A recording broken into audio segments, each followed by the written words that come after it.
Nobody ever tells you that the person who promised to love you forever can change their mind in a single moment.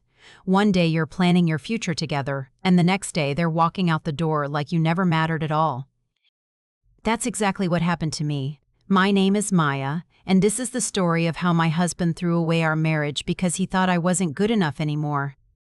But what he didn't know was that I had been hiding something from him, something that would change everything. It was a Thursday evening when my world fell apart. I remember because Thursdays were always our date nights. Well, they used to be. Lately, Daniel had been coming home late, barely looking at me, always on his phone. But that Thursday was different. He walked through the door with this cold expression on his face. No hello, no smile. Just this distant, almost disgusted look. I was in the kitchen making dinner, wearing my old jeans and a simple shirt. Nothing fancy. We couldn't afford fancy anymore. Or at least, that's what Daniel thought. I had been working as a waitress at a small diner for the past year, ever since I left my previous job. The tips weren't great, and Daniel knew exactly how much I made because I deposited everything into our joint account. He worked as a sales manager at a car dealership, and while his income was decent, he had started complaining about money more and more. That evening, he didn't even sit down for dinner. He just stood there in the doorway between the kitchen and living room, his briefcase still in his hand, and said the words that would echo in my mind for days to come. Maya, we need to talk. I think we should separate. I froze. The wooden spoon I was holding slipped from my fingers and clattered into the pot. I turned around slowly, hoping I had heard him wrong. What did you just say? I asked, my voice barely above a whisper. He sighed, like I was inconveniencing him by asking for clarification. I said we should separate. This isn't working anymore. You're not the woman I married. Those words hit me like a physical blow. Not the woman he married? What did that even mean? I felt my heart pounding in my chest, a mix of shock and rising anger. I wiped my hands on a towel and walked closer to him. Daniel, what are you talking about? We've been together for 6 years, married for 4. What changed? He looked away, unable to meet my eyes. Everything changed, Maya. Look at us. Look at this place. We're barely scraping by. You work at a diner making minimum wage. I'm tired of living like this. I'm tired of worrying about bills. I'm tired of coming home to this. His words were like knives, each sentence cutting deeper than the last. So, this is about money? I asked, my voice shaking now. You're leaving me because I don't make enough money? He finally looked at me, and there was something in his eyes I had never seen before. Contempt. It's not just about money, he said. It's about ambition, about wanting more from life. You gave up your career, Maya. You settled for being a waitress. That's not the life I want. I wanted to scream at him. I wanted to tell him everything, but something stopped me. Maybe it was pride. Maybe it was the realization that the man standing in front of me wasn't the man I had fallen in love with. So instead, I just nodded slowly. If that's how you feel, then maybe you should leave. He seemed surprised by my calm response. He probably expected me to beg him to stay, to cry and plead and promise to change. But I didn't. I just stood there, looking at this stranger who used to be my husband, and waited for him to make his next move. Fine, he said after a long pause. I'll pack some things and stay at a hotel tonight. We can figure out the details later. And just like that, he walked into our bedroom and started throwing clothes into a suitcase. I stood in the kitchen, listening to the sounds of drawers opening and closing, hangers scraping against the closet rod. My entire marriage was ending, and all I could do was stand there in stunned silence. 20 minutes later, he walked past me with his suitcase, barely glancing in my direction. I'll call you, he said. Then he was gone. The apartment felt impossibly quiet after he left. I sank down onto the couch, still trying to process what had just happened. Daniel had left me. After 6 years together, 4 years of marriage, he had walked out because he thought I was poor. Because he thought I had no ambition, if only he knew the truth. The first night alone was the hardest. I barely slept. I kept replaying the conversation in my head, analyzing every word, every look. Part of me wanted to call him, to tell him everything, to make him understand. But another part of me, the part that was hurt and angry, wanted him to suffer the way he had made me suffer. By morning, I had made a decision. I wasn't going to chase after him. I wasn't going to explain myself. If Daniel wanted to leave because he thought I wasn't good enough, then let him leave. He would find out the truth soon enough, and when he did, I wanted to see the look on his face. I went to work at the diner that Friday morning like nothing had happened. My coworker, Sandra, noticed something was off right away. "You okay, honey?" she asked during our morning prep. "You look like you didn't sleep." "I'm fine," I lied, tying my apron around my waist. "Just a rough night." Sandra had been working at the diner for 15 years. She was in her 50s, kind and motherly, and she had become something of a friend to me over the past year. She gave me a knowing look but didn't push. "If you need to talk, I'm here," she said simply. I nodded, grateful for her understanding, and got to work. The diner was busy that day, which was good. It kept my mind occupied. I took orders, served food, cleaned tables, and smiled at customers like my world hadn't just fallen apart. Nobody knew that my husband had left me the night before. Nobody knew that I had cried myself to sleep on the couch, and nobody knew the secret I had been keeping for the past year. During my lunch break, I sat in the back room and pulled out my phone. I had 3 missed calls from Daniel. No voicemails, just calls. I stared at the screen, debating whether to call him back, but then I saw a text message from him. "We need to talk about the apartment and our accounts. Call me when you can." Our accounts, of course. That's what he was worried about, the joint checking account where I deposited my waitress wages and he deposited his salary. The apartment that was in both our names. He wanted to make sure he got his fair share. The anger that had been simmering inside me since last night started to boil over. I typed out a response. "We can talk next week. I need some time to process this." I hit send before I could change my mind. His reply came almost immediately. "Fine, but we need to handle this like adults, Maya." Like adults. Right. Because abandoning your wife because she doesn't make enough money is so mature. I put my phone away and went back to work, channeling all my hurt and anger into being the best waitress I could be. My tips that day were actually pretty good.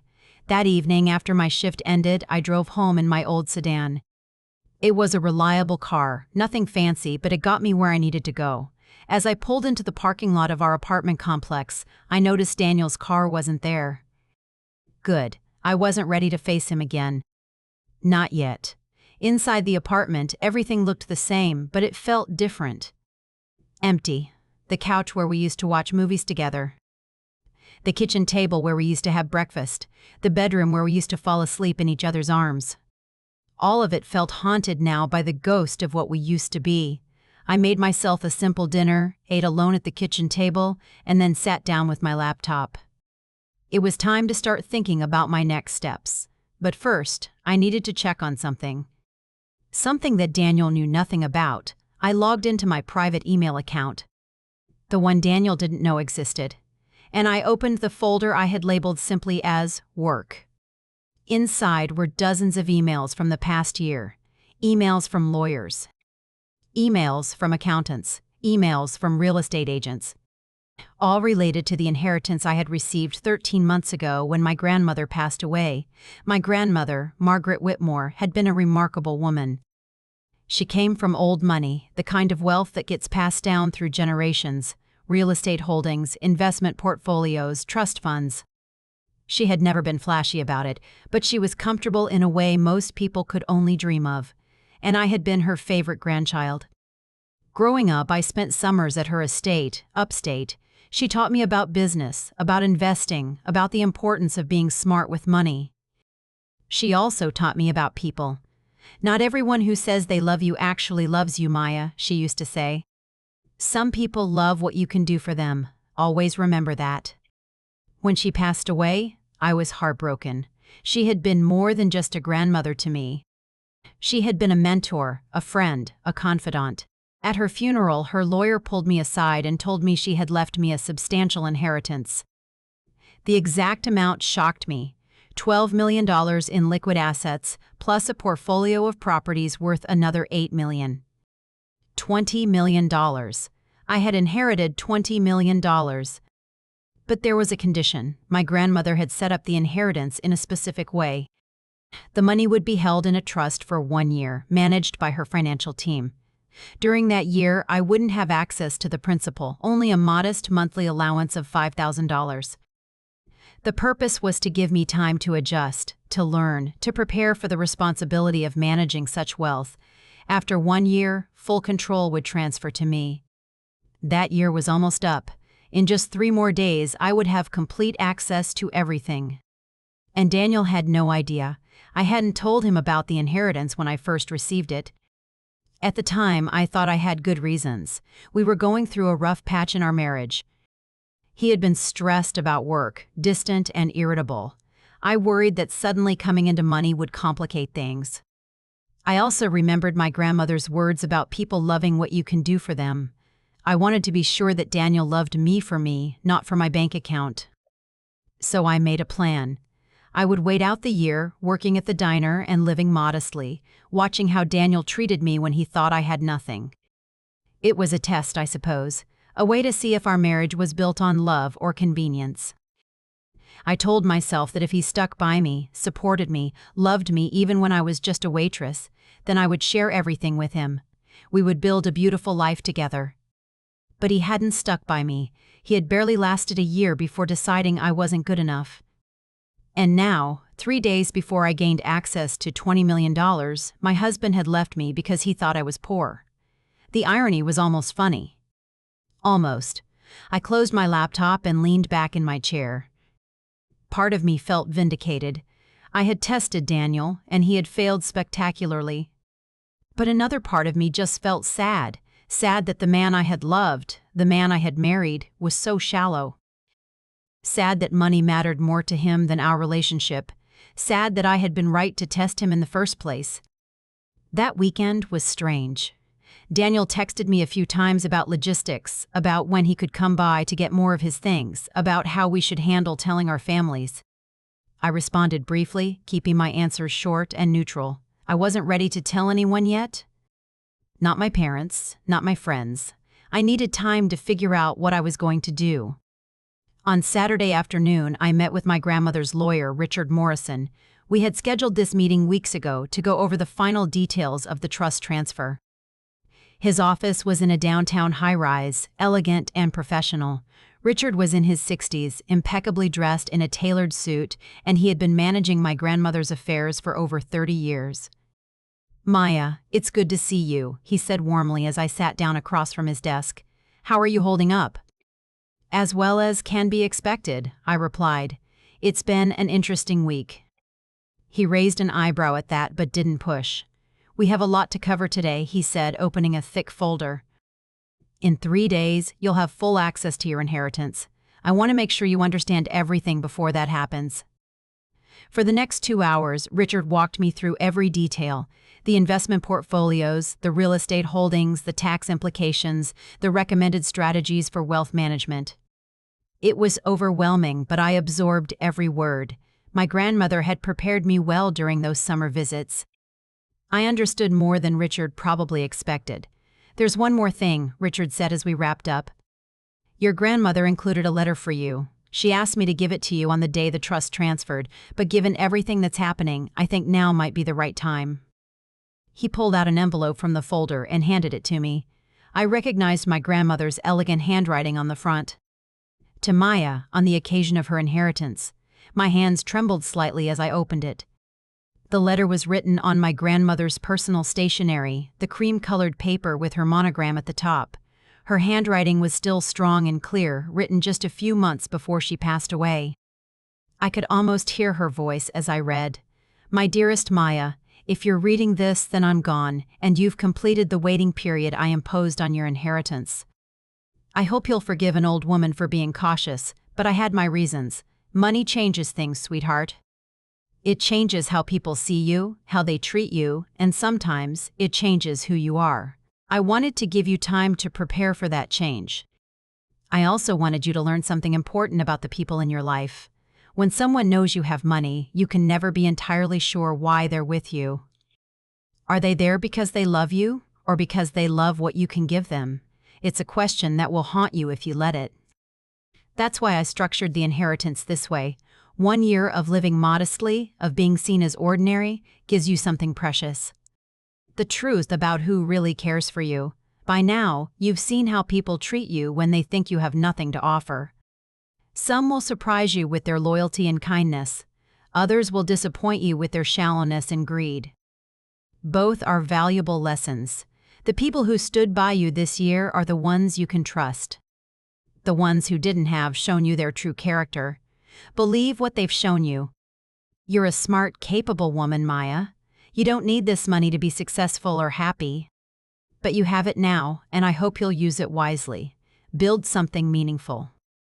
Help people who need it. Don't let the money change who you are at your core.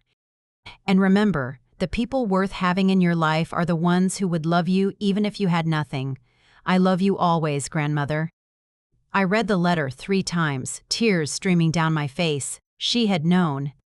Somehow, she had known that this would happen, that I would be tested, that some people would fail that test, and she had given me the tools to see the truth. Thank you, Richard, I said quietly, folding the letter and putting it back in the envelope. This means a lot. He nodded sympathetically. Your grandmother was a wise woman. She cared about you very much. I know, I replied. And I'm going to make her proud. I left Richard's office that afternoon with a new sense of clarity. My grandmother had been right about everything. Daniel had shown me exactly who he was. When he thought I had nothing, he left. And now I knew what I needed to do. Sunday was quiet. I spent most of the day cleaning the apartment, boxing up Daniel's remaining things. He had taken the essentials, but there were still clothes in the closet, toiletries in the bathroom, books on the shelf. I packed everything carefully into boxes and stacked them by the door. It felt symbolic somehow, putting away the remnants of a life that no longer existed. That evening, Daniel called. I almost didn't answer, but something made me pick up. Hello, I said, my voice neutral. Hey, Maya, he said. He sounded tired. I wanted to check in. See how you're doing. I'm fine, I replied. Just packing up your stuff. You can come get it whenever. There was a pause. Look, I know this is hard, he said. But I think we're doing the right thing. We want different things in life. I was silent for a moment, letting his words sink in. You're right, I finally said. We do want different things. You want money and status. I want a partner who loves me for who I am, not what I have. That's not fair, Maya, he protested. I did love you. I do love you. But we can't build a life on love alone. We need stability. Security. And then I said something that surprised even me. You know what, Daniel? You're going to regret this. Not because I'm going to do anything to hurt you, but because you're about to find out something about me, and when you do, you're going to realize what an enormous mistake you made. What are you talking about? He asked, confused. You'll see, I said calmly. Give it a few days. Then I hung up before he could respond. I felt lighter after that call. Like I had finally taken control of the situation. For the past few days, I had been reacting, processing, hurting. But now, I was ready to act. Ready to show Daniel exactly what he had thrown away. Monday morning, I woke up with a sense of purpose. Today was the day before the trust transfer. Tomorrow, I would have access to everything, but today, I had things to do. First, I called the diner and told them I wouldn't be coming in. I'm sorry, Sandra, I said when she answered. I know it's short notice, but I need to take a few days off. Family emergency. Of course, honey, Sandra replied, concern in her voice. Is everything okay? Do you need anything? I'll be fine, I assured her. I just need to handle some personal matters. Take all the time you need, she said. We'll manage here. Next, I called Richard Morrison. I need to schedule a meeting for tomorrow afternoon, I told him, after the trust transfers. I want to make some immediate changes. He agreed without hesitation. I'll have everything ready for you. What kind of changes are we talking about? I want to move forward with some of the real estate acquisitions we discussed, I said, and I want to set up a separate charitable foundation. My grandmother always talked about giving back, and I want to honor that. Excellent, Richard said, and I could hear the approval in his voice. Your grandmother would be very pleased. After those calls, I sat down and made a list. A detailed plan of everything I wanted to accomplish in the next few weeks. It wasn't about revenge, not really. It was about taking control of my life and building something meaningful. But if Daniel happened to find out about it along the way, well, that would just be a bonus. That afternoon, I did something I hadn't done in a year. I went shopping. Not at discount stores or thrift shops, but at the boutiques downtown. I bought a beautiful new wardrobe. Professional clothes, elegant dresses, quality pieces that actually fit well and made me feel confident. I got my hair done at an upscale salon, a proper cut and color. I treated myself to a spa afternoon, getting a massage and facial. For a year, I had been playing the part of someone struggling to get by. But that person wasn't who I really was. It was time to start looking like myself again. When I got home that evening, I barely recognized the woman looking back at me from the mirror. My hair was glossy and perfectly styled. My skin glowed. The new clothes fit like they were made for me. I looked successful, confident, powerful. I looked like Margaret Whitmore's granddaughter. That night, I couldn't sleep. I was too excited, too nervous, too full of anticipation for what was coming. Tomorrow, everything would change. Tomorrow, I would officially become a wealthy woman. And in a few days, Daniel would find out what he had given up. Tuesday morning arrived bright and clear. I dressed carefully in one of my new outfits, a tailored navy suit that screamed professional success. I did my makeup perfectly, styled my hair, put on heels. Then I drove to Richard Morrison's office for the meeting that would change my life. The trust transfer was surprisingly anticlimactic. Papers to sign, accounts to verify, passwords to memorize. Within an hour, it was done. I now had full access to $20 million. Richard shook my hand formally. Congratulations, Maya. Your grandmother would be very proud of the woman you've become. Thank you, Richard, I replied. Now let's talk about next steps. We spent the next 3 hours going over everything. I made decisions about investments, real estate purchases, the charitable foundation. Richard introduced me to the team of financial advisors and lawyers who would help me manage everything. By the time I left his office that afternoon, I was officially a woman of means. But the best part was still to come. As I was walking to my car, my phone rang. It was a number I didn't recognize, but something told me to answer. Hello? Maya Whitmore, a woman's voice asked. This is Jennifer Chen from the New York Business Journal. I'm calling about the trust transfer that just finalized today. We're running a story on major wealth transfers this quarter, and your grandmother's estate is quite newsworthy. Would you be available for a brief interview? My heart started pounding. This was it. This was how Daniel would find out. I took a deep breath and said, I'd be happy to speak with you. The interview with Jennifer Chen was scheduled for Thursday morning, 2 days away. That gave me time to prepare, to think about exactly what I wanted to say. But it also meant that the story would break on Thursday and Daniel would inevitably see it. The New York Business Journal had a wide readership, especially among people in sales and business like Daniel. He checked it religiously every morning. Wednesday was strange.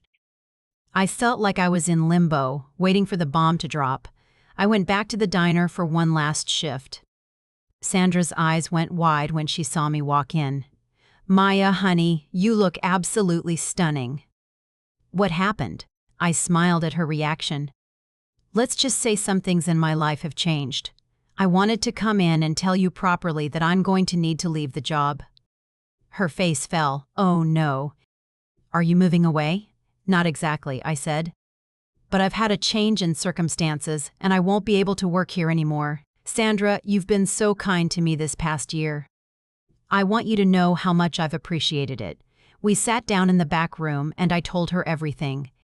About my grandmother's inheritance, about the year-long test, about Daniel leaving me 3 days before I gained access to everything. Sandra's expressions ranged from shock to anger to amazement. "That man is a fool," she declared when I finished. "An absolute fool." I nodded. "Yes, he is. And he's about to realize it." Before I left the diner that day, I gave Sandra an envelope. "This is for you," I said. "A thank you for being such a good friend." She opened it and gasped. "Maya, this is $10,000. I can't accept this." "Yes, you can," I insisted. "You've been working here for 15 years, and you deserve so much more than what this place pays you. Take it. Do something nice for yourself." Sandra hugged me tight, tears in her eyes. "You're a special person, Maya Whitmore. Don't you ever forget that." That evening, I prepared for the interview. I practiced my answers, thought about how I wanted to present myself. This wasn't just about telling my story. It was about establishing myself as Margaret Whitmore's heir, a serious businesswoman in my own right. Thursday morning, I met Jennifer Chen at a quiet coffee shop downtown. She was younger than I expected, probably in her early 30s, with sharp eyes and a no-nonsense demeanor. We ordered coffee and sat down at a corner table. "Thank you for meeting with me, Ms. Serchin." "Whitmore," Jennifer began, pulling out a recording device. "I want to start by asking about your grandmother, Margaret Whitmore. She was quite a prominent figure in real estate and investment circles. For the next hour, I talked about my grandmother. About her business acumen, her philanthropy, her wisdom. I talked about the inheritance and the unusual one-year waiting period. And then Jennifer asked the question I had been waiting for. That's a very unique arrangement. What was it like, spending a year knowing you would eventually inherit substantial wealth but not having access to it? I chose my words carefully. It was enlightening. My grandmother was testing me, in a way. She wanted to see how I would handle life without money, and she wanted me to see how the people around me would treat me. It was an incredibly valuable lesson. "Did anyone know about the inheritance during that year?" Jennifer asked. I shook my head. "Only my grandmother's legal team and myself. I didn't tell anyone, including my husband. I wanted to see if the people in my life loved me for who I was, not what I had." And then I said the words that would seal Daniel's fate. As it turns out, my husband decided to leave me just 3 days before the trust transferred. He felt I wasn't ambitious enough, that I wasn't contributing enough financially to our marriage. He had no idea what was coming. Jennifer's eyes widened. "That must have been difficult." "It was," I admitted, "but it also showed me his true character." My grandmother was right. Money reveals people's true intentions. The people who stick by you when you have nothing are the ones worth keeping in your life. The interview continued for another 20 minutes, covering my plans for the money, the charitable foundation I was establishing, my business goals. Jennifer seemed impressed by my thoughtfulness and preparation. "This is going to make a great story," she said as we wrapped up. "It'll run in tomorrow morning's print edition and online tonight." "Perfect," I said, shaking her hand. "Thank you for the opportunity." As I walked back to my car, I felt a mixture of excitement and nervousness. By tonight, the story would be online. By tomorrow morning, everyone would know. Including Daniel. The article went live at 6 p.m. that Thursday evening. I was sitting in my apartment, refreshing the New York Business Journal website every few minutes, waiting. And then, there it was. The headline read, "Heiress in Disguise, How One Woman's Year as a Waitress Revealed True Character All Around Her." The article was well written and thorough. It included details about my grandmother's estate, the unusual trust arrangement, and my plans for the future. But the part that made my heart race was the section about Daniel. The piece quoted me directly. "My husband chose to end our marriage just 3 days before I gained access to my inheritance. He believed I lacked ambition and wasn't contributing enough financially. He had no idea that I was about to inherit $20 million. Jennifer Chen had been kind in her writing, but the facts spoke for themselves. Daniel came across as shallow and materialistic, someone who abandoned his wife because he thought she was poor. The article had already been shared dozens of times on social media, and the comment section was filling up fast. Most people were sympathetic to me and critical of Daniel. I poured myself a glass of wine and waited. It wouldn't take long. Within an hour, my phone started ringing. First it was my mom. Maya, honey, I just saw an article online. Is this true? You inherited money from Grandma Margaret? Why didn't you tell us?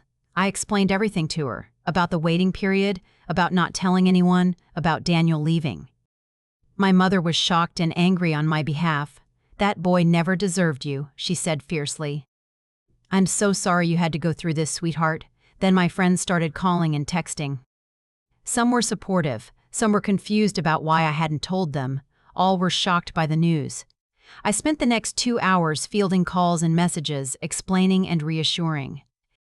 But the call I was really waiting for never came. Daniel hadn't contacted me yet. The next morning, Friday, the print edition of the Business Journal hit newsstands. My phone was buzzing constantly with notifications. The story had been picked up by several other news outlets and blogs. My name was trending on social media. People were calling me inspirational, calling Daniel an idiot, debating the ethics of testing your spouse. It was overwhelming. And then, finally, at 10 a.m., Daniel called. I let it ring twice before answering. Hello, I said calmly. Maya, he said, and his voice was shaking. I just saw the article. Is it true? Are you really a millionaire? I sipped my coffee before responding. Yes, Daniel, it's true. I inherited $20 million from my grandmother. The trust transferred on Tuesday, 3 days after you left me. There was a long silence on the other end. Maya, I don't understand. Why didn't you tell me? You let me think you were broke.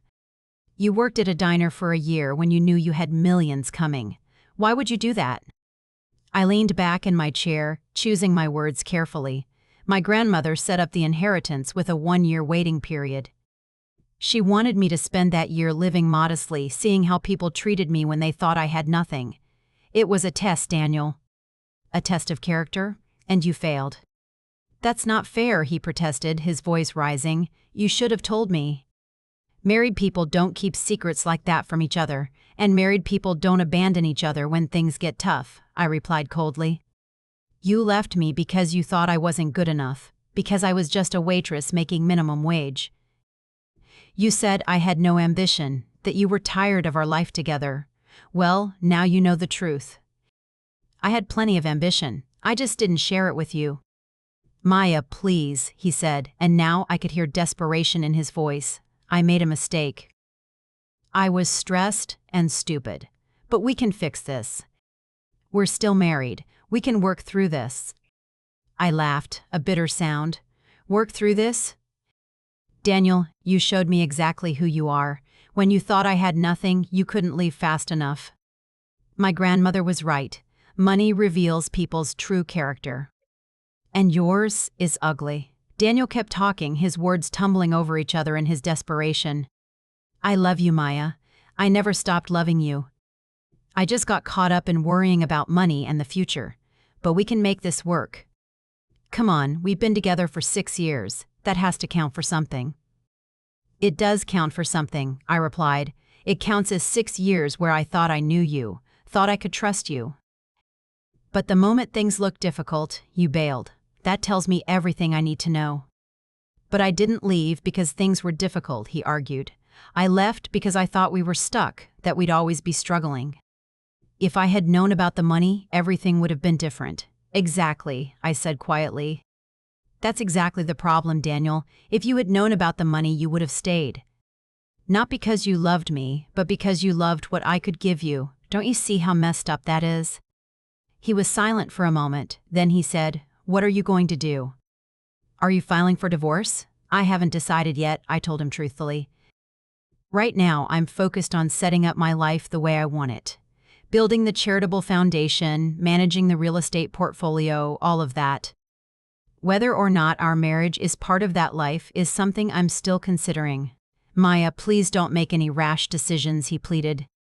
Can we at least meet in person, talk about this face to face? Part of me wanted to say no, to just cut him off completely, but another part was curious. I wanted to see him, to look him in the eyes now that he knew the truth. Fine, I said. Come by the apartment tomorrow afternoon, 2 p.m. Don't be late, I'll be there, he said quickly. Thank you, Maya. Thank you for giving me a chance to explain. I hung up without saying goodbye. The truth was, I had no intention of giving our marriage another chance. Daniel had shown me who he really was, and I believed him. But I wanted to see his face when he realized what he had lost. I wanted him to understand the full weight of his mistake. The rest of Friday was consumed with business matters. I met with the team assembling my charitable foundation. We discussed focus areas, funding strategies, board members. I wanted to honor my grandmother's legacy by supporting education and small business development, particularly for women and minorities. It felt good to be building something meaningful.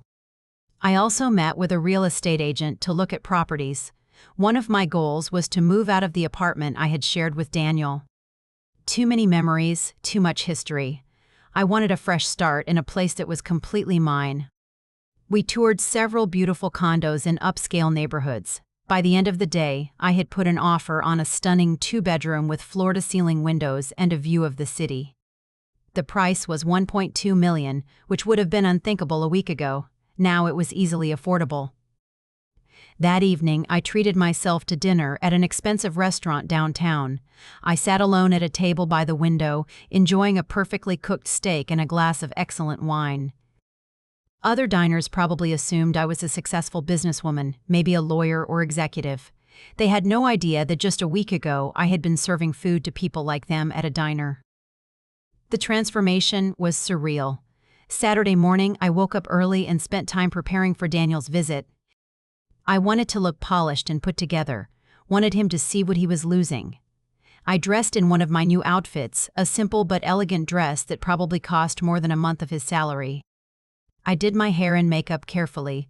By the time 2 p.m. rolled around, I felt ready.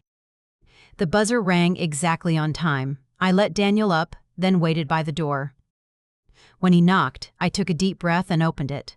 The look on his face was almost worth all the pain he had caused me. He stared at me like he was seeing a stranger. "Maya, you look incredible," he said softly. I stepped aside to let him in. "Come in. We need to talk." He walked past me, his eyes taking in the apartment. Nothing had changed physically, but somehow the space felt different. Maybe it was because I felt different. More confident, more powerful, more in control. Daniel sat on the couch, the same couch where I had sat in shock a week ago when he told me he was leaving. Now our positions were reversed. He was the one who looked shell-shocked. I remained standing, looking down at him. "So," I said, "you wanted to talk. Here's your chance." He ran his hands through his hair, a nervous gesture I recognized from years of knowing him. "Maya, I don't even know where to start. I messed up. I messed up so badly.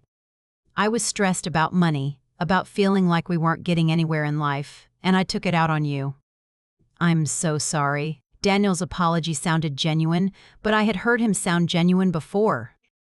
When he proposed to me 4 years ago, he sounded genuine. When he promised to love me in sickness and in health, for richer or poorer, he sounded genuine. And yet, the moment things looked poor, he was gone. "Sorry isn't enough, Daniel," I said, crossing my arms. "You didn't just get stressed and say some mean things, you ended our marriage. You packed your bags and walked out. You told me I wasn't the woman you married, that I had no ambition, that you were tired of our life together. Those weren't words said in the heat of the moment. That was a calculated decision." He looked down at his hands. I know I hurt you, but Maya, you have to understand, I thought we were trapped. I thought we'd be struggling forever. Every day I went to work, came home to that tiny apartment, worried about bills. It was crushing me. "That's not an excuse for what you did," I replied. "Plenty of couples struggle financially. Plenty of people go through hard times. But they don't abandon each other. They work together to get through it. You didn't even try. What was I supposed to do?" He asked, a hint of defensiveness creeping into his voice. "Just keep living that way forever? Never want more." "I find it interesting that you're asking what you were supposed to do," I said coldly. "Because there's a much bigger question here. What was I supposed to do when my husband, the man who promised to love me forever, decided I wasn't good enough anymore?" Daniel flinched at that. "I never said you weren't good enough." Yes, you did, I countered. Maybe not in those exact words, but that's what you meant. You looked at me working at that diner, wearing my old clothes, and you decided I was beneath you, that I wasn't worth sticking around for. He opened his mouth to argue, then closed it again. I could see the wheels turning in his head, trying to find the right words to fix this. But there were no right words. The damage was done. Can I ask you something? I said, sitting down across from him. And I want an honest answer. If you hadn't seen that article, if you never found out about the money, would you have come back? Would you have changed your mind about leaving me? He hesitated, and that hesitation told me everything. I don't know, he finally admitted. Maybe not. I was pretty set on the idea that we needed to separate. So your feelings about our marriage only changed when you found out I was rich, I said flatly. Do you see how that looks, Daniel? Do you understand why I can't trust anything you're saying right now? It's not just about the money, he protested weakly. I still love you, Maya. I do, maybe, I said. Maybe you do love me, in your own way. But you also love the idea of being married to a millionaire. And I can never know which one matters more to you. That's what my grandmother was trying to teach me. Once someone knows you have money, you can never be sure of their motives. Daniel leaned forward, his expression earnest. So, what happens now? Are you divorcing me? I've thought about it, I admitted. I've thought about it a lot. And honestly, Daniel, I probably should. You've proven that you're not the partner I need. But I haven't made a final decision yet. His face brightened with hope. So there's still a chance? We could try counseling, work on things, rebuild trust. I held up my hand to stop him. Don't get ahead of yourself. If there's any chance of saving this marriage, and I'm not convinced there is, it would require a lot of work, real work. And it would require you to prove that you can be the man you promised to be when we got married. But first, I need some space. Time to figure out what I really want. How much time? He asked. As much as I need, I replied. Weeks, maybe months. And during that time, we're going to live separately. You can stay wherever you've been staying. I'm moving to a new place anyway. A new condo I just bought. The mention of buying a condo made his eyes widen. You already bought a new place? Just like that? Just like that, I confirmed. Because I can, Daniel. I have the resources to make decisions and act on them immediately. That's the reality of my life now. And you need to understand that whether or not you're part of that life is entirely up to me, not you. He looked like I had slapped him. The power dynamic had completely shifted, and he was finally realizing it. A week ago, he was the one making decisions, walking out, determining the course of our relationship. Now he was sitting in our apartment, begging for another chance, completely at my mercy. Daniel stood up slowly, his shoulders slumped in defeat. Okay, he said quietly, I understand. You need space. I'll give you that. But Maya, please, at least consider giving us another chance. I know I don't deserve it, but I'm asking anyway. I stood as well, maintaining my composed demeanor. I'll consider it. That's all I can promise right now. He nodded, then started walking toward the door. He paused with his hand on the doorknob and turned back to me. For what it's worth, he said, I really am sorry. I wish I could take it all back, but you can't, I replied simply. That's something you're going to have to live with. After he left, I sat back down on the couch and let out a long breath. The conversation had gone exactly as I expected. Daniel was remorseful now that he knew about the money, but would he have felt the same remorse if I was still just a waitress? I doubted it, and that doubt would poison any attempt to rebuild our marriage. The truth was, I had already made my decision. I was going to divorce Daniel. But I wasn't going to tell him that yet. Let him spend a few weeks wondering, hoping, worrying. Let him feel a fraction of the uncertainty and fear I had felt when he walked out on me. Maybe it was petty, but I didn't care. He had hurt me deeply, and I wanted him to understand the consequences of his actions. Over the next few weeks, my life transformed completely. I moved into my new condo, decorated it exactly the way I wanted it. Modern furniture, original artwork on the walls, a closet full of beautiful clothes. I hired a personal assistant to help manage my schedule and a financial advisor to work alongside my grandmother's team. I threw myself into building the charitable foundation, interviewing potential board members, and establishing grant programs. I also started building a new social circle.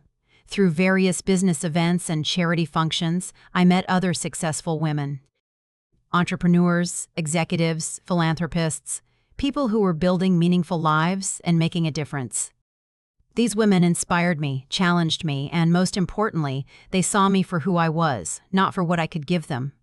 Daniel texted me regularly during this time, checking in, asking how I was doing, dropping hints about getting together to talk. I responded occasionally but kept my messages brief and non-committal. I wasn't being cruel, just distant, creating the space I needed to move forward. About 3 weeks after our last conversation, something interesting happened. Daniel's boss at the car dealership reached out to me. He had seen the article about my inheritance and wanted to discuss a potential business opportunity. The dealership was looking for investors to expand into new locations, and he thought I might be interested. I agreed to meet with him, more out of curiosity than genuine interest. The meeting was professional and straightforward. Daniel's boss, a man named Robert Chen, presented his business plan with impressive detail. The opportunity was actually solid, a chance to invest in a growing business with strong fundamentals. But as Robert talked, I couldn't help but notice how carefully he avoided mentioning Daniel. Finally, I brought it up myself. "Does Daniel know you're meeting with me?" I asked. Robert shifted uncomfortably. He knows I was planning to reach out to potential investors. "I haven't told him specifically that I'm meeting with you. That's probably wise," I said. "Given our current situation, it might be awkward if he knew." Robert nodded. "I hope you don't mind me saying this, but Daniel made a serious mistake. Everyone at the dealership has seen the articles. We all know what happened, and between you and me, his judgment has been questioned." That was interesting. So Daniel's professional reputation was suffering because of his personal decisions. Part of me felt bad for him, but mostly I just felt vindicated. Actions have consequences, and Daniel was learning that the hard way. I ended up investing in the dealership expansion, not because of any connection to Daniel, but because it was a sound business decision. Robert assured me that my investment would be managed completely separately from Daniel's employment there. I appreciated his professionalism. About a week after that meeting, I received an unexpected visitor. It was Jessica, Daniel's younger sister. We had always gotten along well, and I was genuinely happy to see her. "Maya," she said when I opened the door, "can we talk?" Jessica and I had been friends long before I married Daniel. We met in college and bonded over shared interests in art and literature. When I started dating her brother, it only strengthened our friendship. So seeing her standing at my door now, looking nervous and uncomfortable, made my heart hurt a little. "Of course," I said, stepping aside to let her in. "Come in, please." She walked into my new condo, her eyes widening as she took in the elegant space. "Wow," she breathed. "Maya, this place is beautiful," I smiled. "Thank you. It's been nice to have a fresh start." We sat down in the living room, and I made us both tea. Jessica held her cup in both hands, staring down at it like she was gathering courage. "I want you to know," she finally said, "that I'm not here on Daniel's behalf. He doesn't even know I'm here." "Okay," I replied carefully. "So why are you here?" "Because I needed to tell you something," she said, looking up at me with earnest eyes. "What my brother did to you was wrong.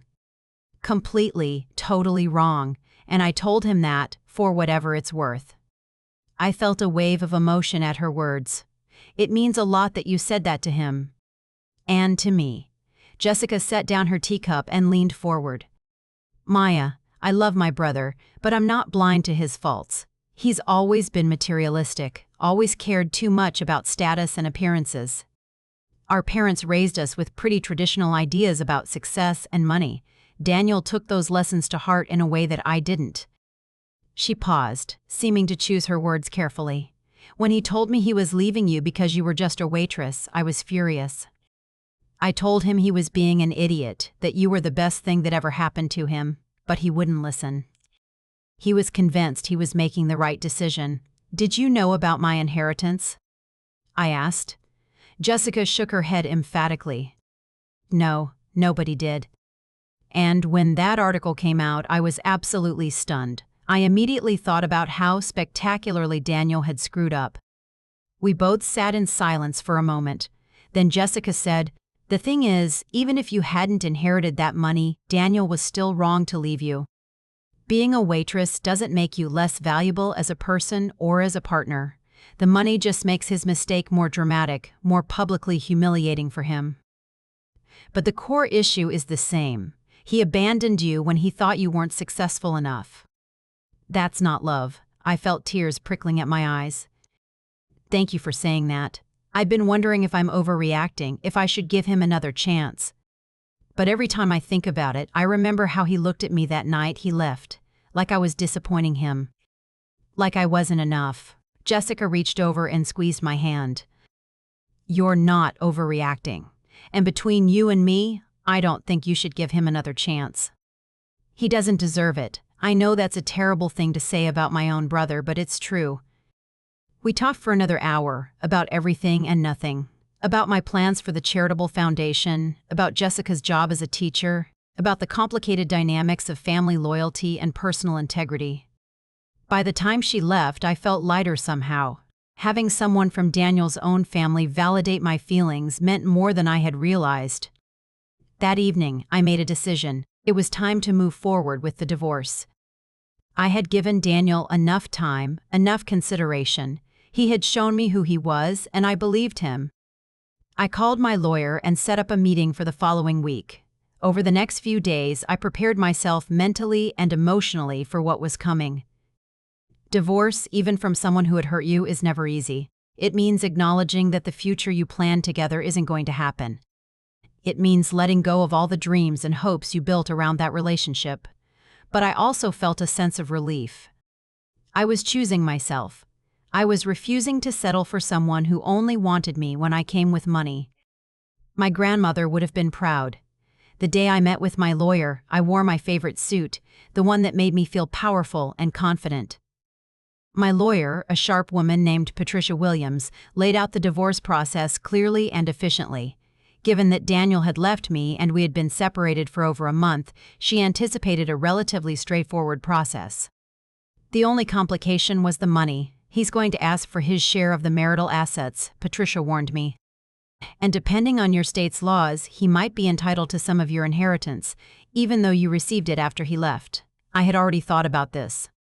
The inheritance was received during our marriage, which could complicate things. But I had documentation showing that he had abandoned the marriage before the trust transferred.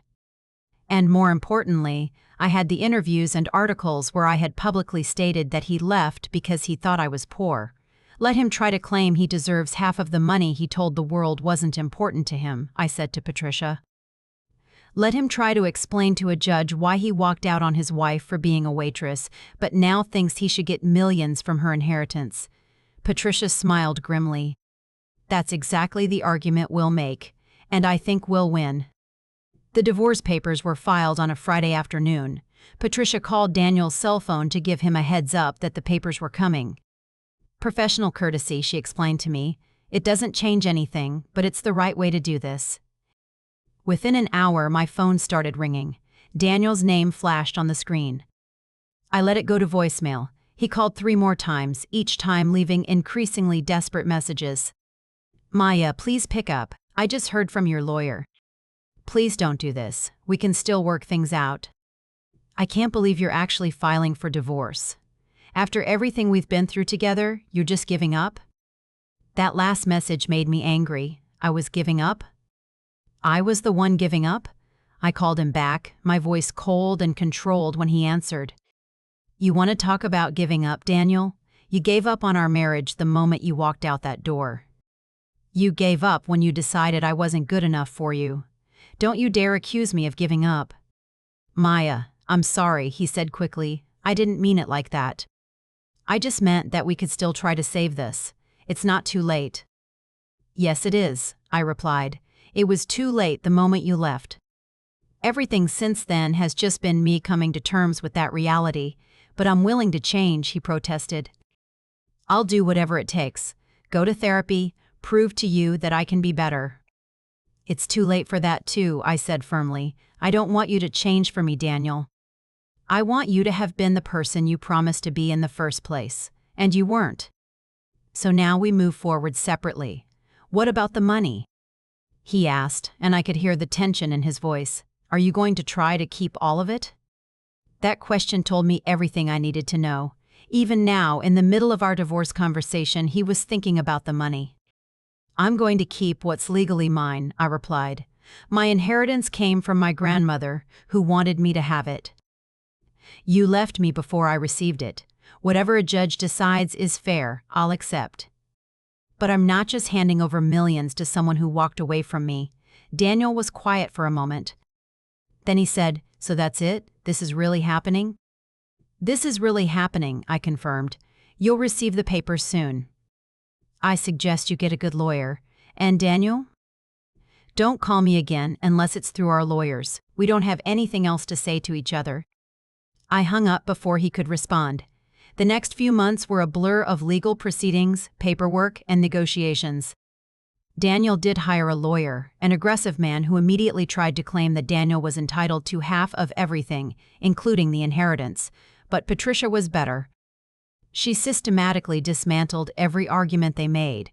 She presented the timeline showing that Daniel had abandoned the marriage before the trust transferred. She submitted the articles and interviews where I had explained what happened. She even called Jessica as a witness to testify about Daniel's statements regarding leaving me because I was a waitress.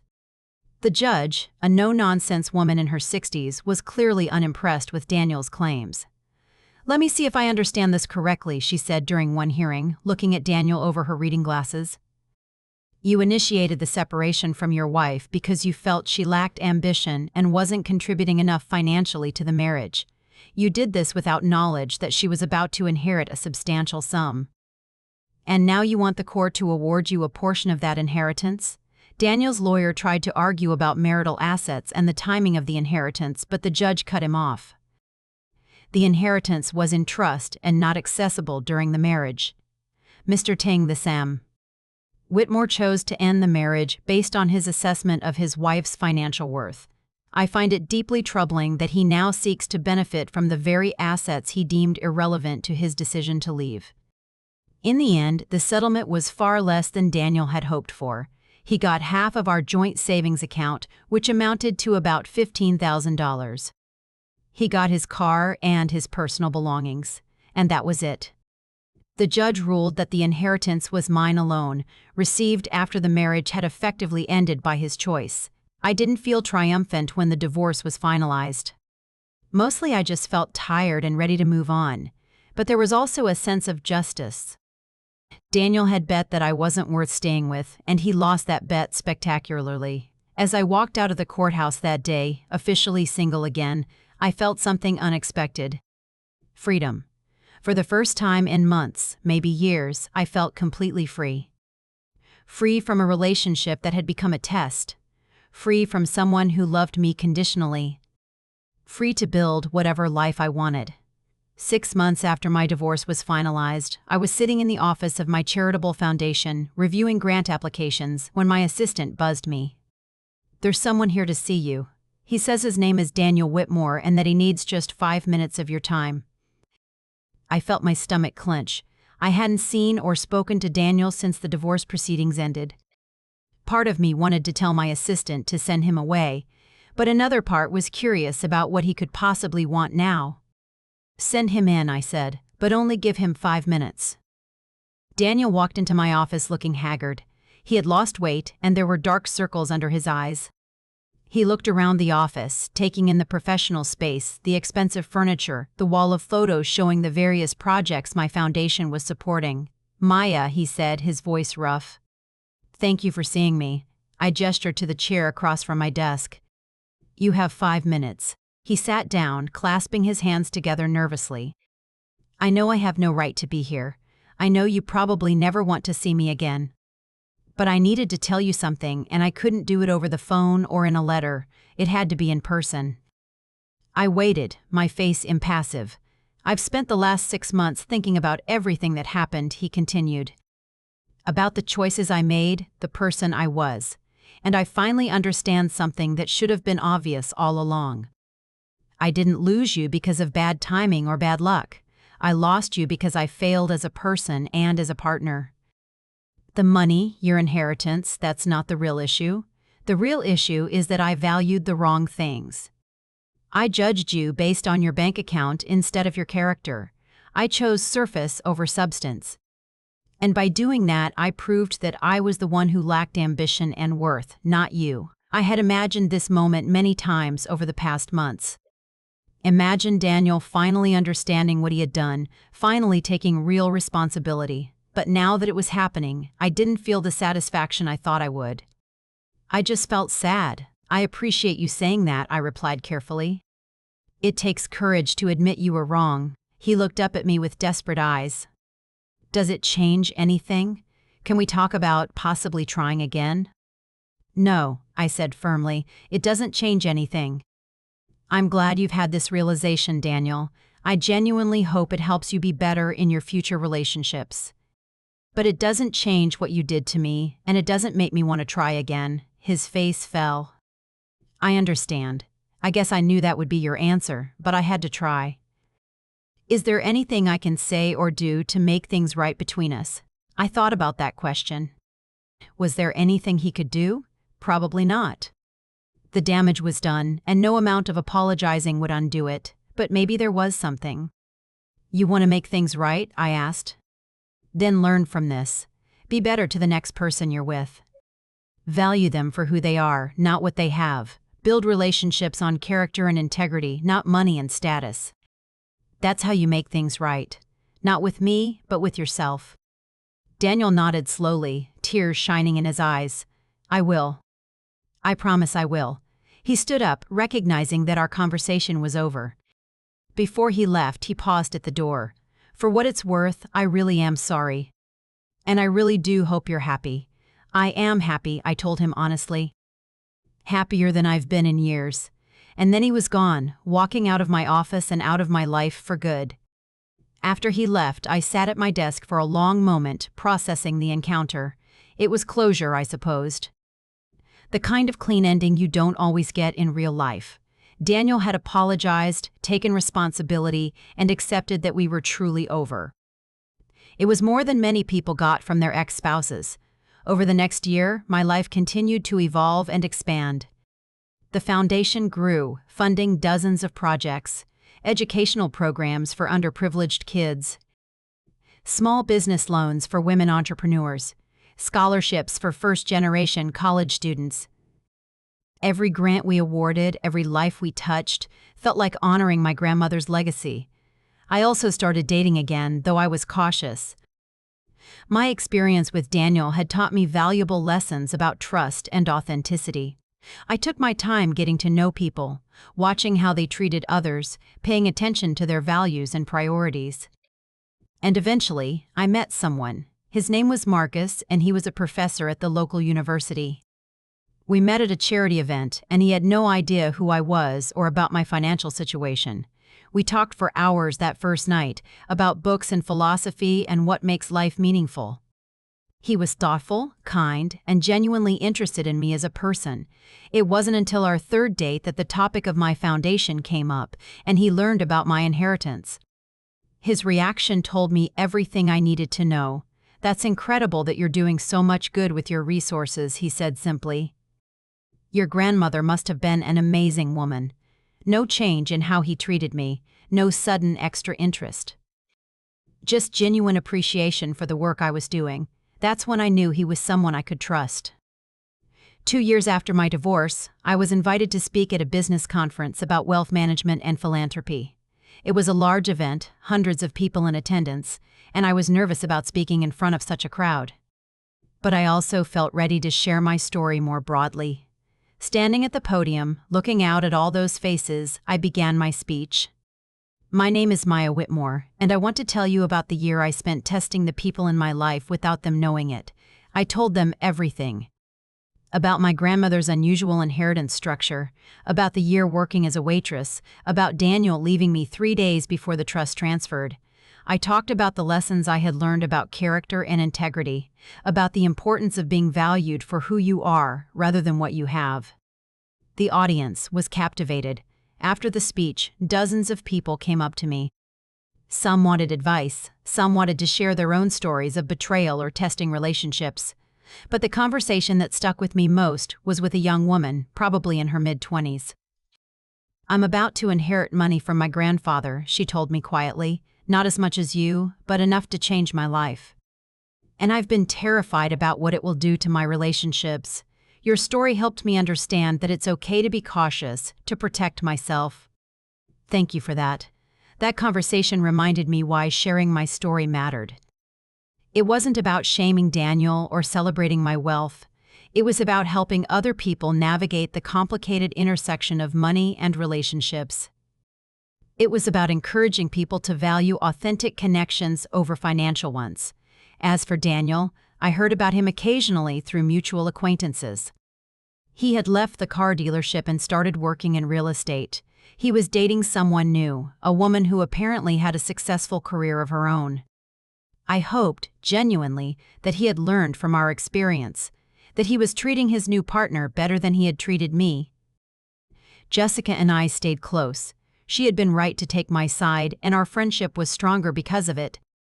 She told me once that Daniel had thanked her for being honest with him during the divorce, that her tough love had helped him start to change. I was glad to hear it.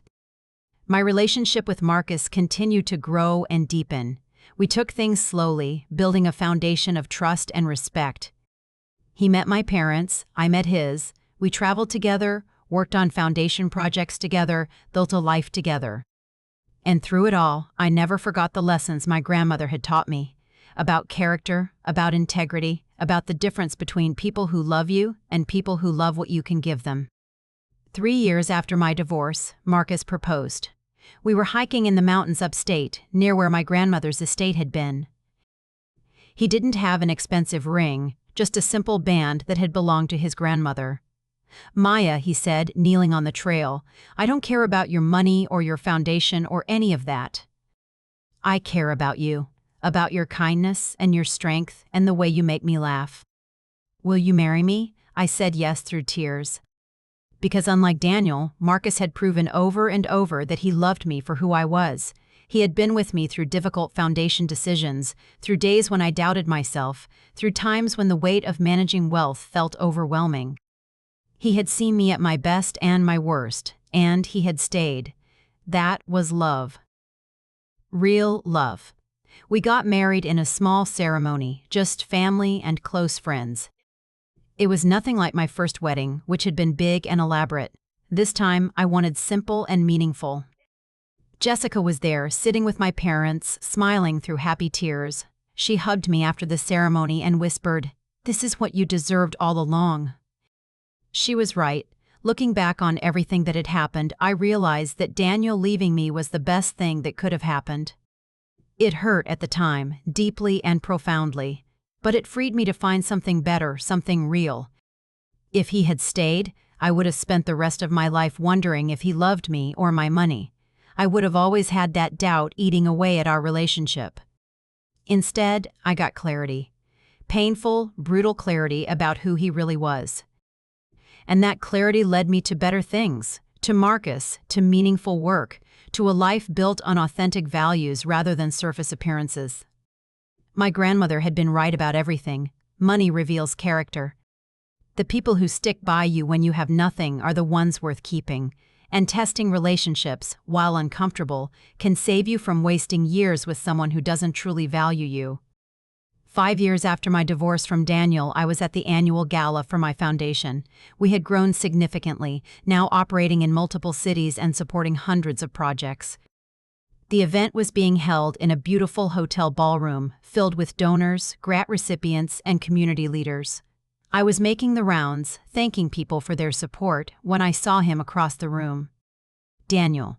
He was there with a woman I didn't recognize, both of them dressed formally. My first instinct was to avoid him, but then I realized something. I didn't feel angry anymore. I didn't feel hurt. I just felt indifferent. He was someone from my past, someone who had taught me valuable lessons, but someone who no longer had any power over my emotions. As if sensing my gaze, Daniel looked up and saw me. We made eye contact across the crowded room. He gave me a small nod, a gesture of acknowledgement. I nodded back. Then I turned away and continued my conversation with a foundation board member, not giving him another thought. Later that evening, as the gala was winding down, Daniel approached me. He was alone now, his date apparently somewhere else in the room. "Maya," he said quietly, "I just wanted to say congratulations on everything you've built here. The foundation is doing incredible work." "Thank you," I replied politely. "We've been fortunate to have strong support from the community." He shifted uncomfortably. "I also wanted to introduce you to someone, if you're willing. The woman I came with tonight is named Jennifer. We've been together for 2 years, and we're getting married next month. I actually wanted her to meet you, to understand the story of how I learned to be a better partner." That surprised me. "You want her to meet me?" He nodded. "I've been honest with her about everything that happened between us. About my mistakes, about what I learned. She knows the whole story, including how badly I handled things. And she said she'd like to meet the woman who taught me those lessons, if you're open to it."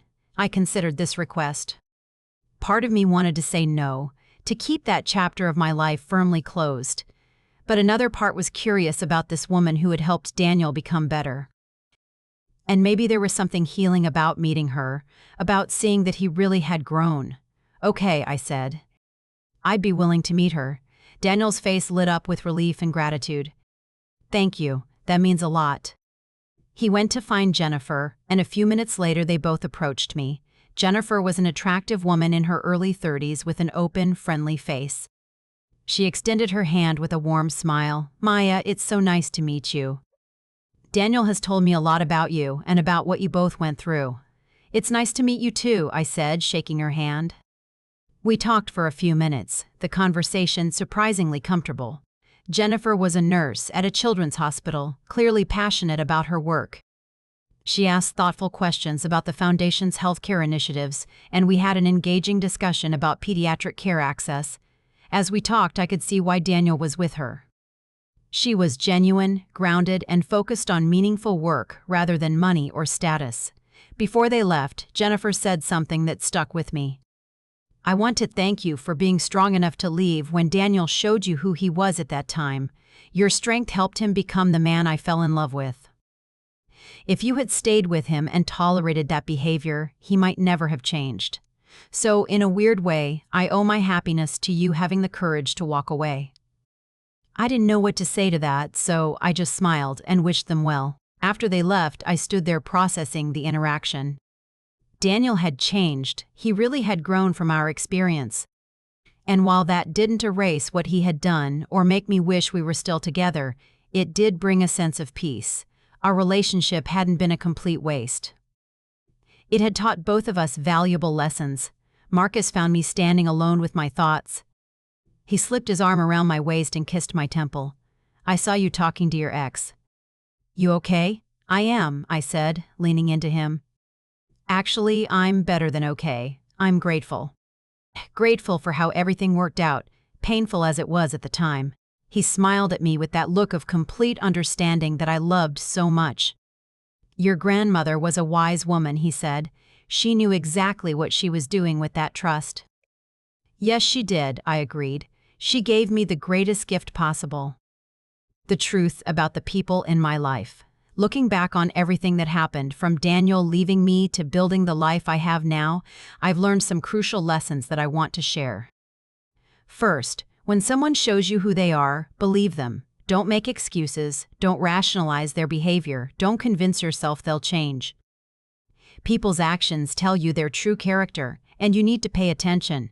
Second, your worth isn't determined by your bank account, your job title, or your social status. I was the same person as a waitress that I am now as a philanthropist. The only thing that changed was how much money I had access to. If someone can't see your value when you have nothing, they don't deserve to share in your success when you have everything. Third, testing relationships isn't manipulative if done with good intentions. My grandmother's trust structure gave me invaluable information about the people in my life. It was uncomfortable and sometimes painful, but it saved me from spending decades with someone who didn't truly value me. Sometimes you need to see how people treat you when you have nothing to offer them materially. That's when you see their true character. Fourth, walking away from the wrong relationship creates space for the right one. If I had stayed with Daniel, trying to make it work despite his shallow values, I never would have met Marcus. I never would have built the life I have now. Sometimes the best thing you can do for yourself is close a door that needs to be closed, even when it's hard. And finally, money really does reveal character, but not always in the ways you expect. It reveals who's shallow and who's genuine, who's with you for the right reasons and who isn't.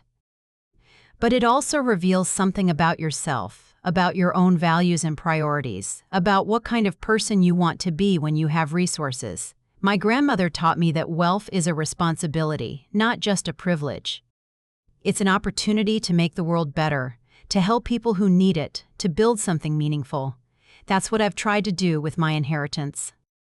Not just live a comfortable life, though I do that too, but use the resources to create opportunities for others, to support causes that matter, to honor my grandmother's legacy of generosity and wisdom. And in doing that, I've found more happiness and fulfillment than money alone could ever provide. My story isn't really about revenge, even though it might seem that way. Daniel facing the consequences of his choices wasn't something I engineered or planned. It was just the natural result of his actions. He bet that I wasn't worth staying with, and reality proved him wrong.